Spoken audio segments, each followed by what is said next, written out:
नमस्कार from Scotland. दरवेळी कोल्हापुरी थाळी बनवायचं म्हणत राहून चाललेलं, कारण त्याला खूप जास्त टाईम द्यायला लागतो. लाइक चिकन आणण्यापासून ती सगळी तयारी करूपर्यंत आणि घरी असल्यावरती कसं एक चिकन आणून देणार किंवा एक मसाल्याची तयारी करते किंवा एक चपाती आणि वरची कामं सगळी आवराआवरी करून लगेच जेवण रेडी होतंय.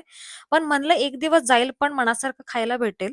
त्यासाठी जाऊन पहिला तर चिकन घेऊन आलो. त्यात ड्रमस्टिक्स होते म्हणून त्याला कट केलं आणि प्रॉपर खाटी घासल्याचं फील झालं. इकडं आल्यापासून जरा जास्तच इंडिपेंडंट झाल्यासारखं वाटतंय.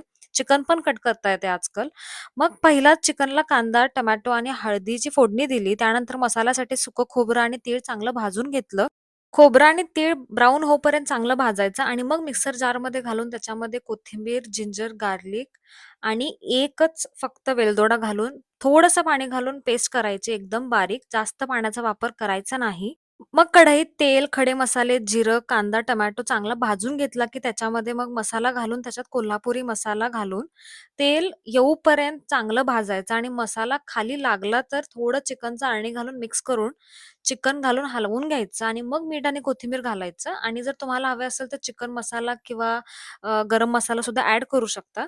ते झाल्यावरती तांबडा सुद्धा त्याच मसाल्याने बनवून घेतला. किती मस्त कट आलेला आणि जर तुम्हाला पांढऱ्याची सुद्धा रेसिपी हवी असेल तर नक्की मला कमेंट सेक्शनमध्ये सांगा. आणि अब्रॉडमध्ये जर कोल्हापूरकरांना ही चिकन थाळी खायला भेटत असेल तर ह्याच्यासारखं सुख लिटरली कुठेच भेटणार नाही, कुठेच नाही.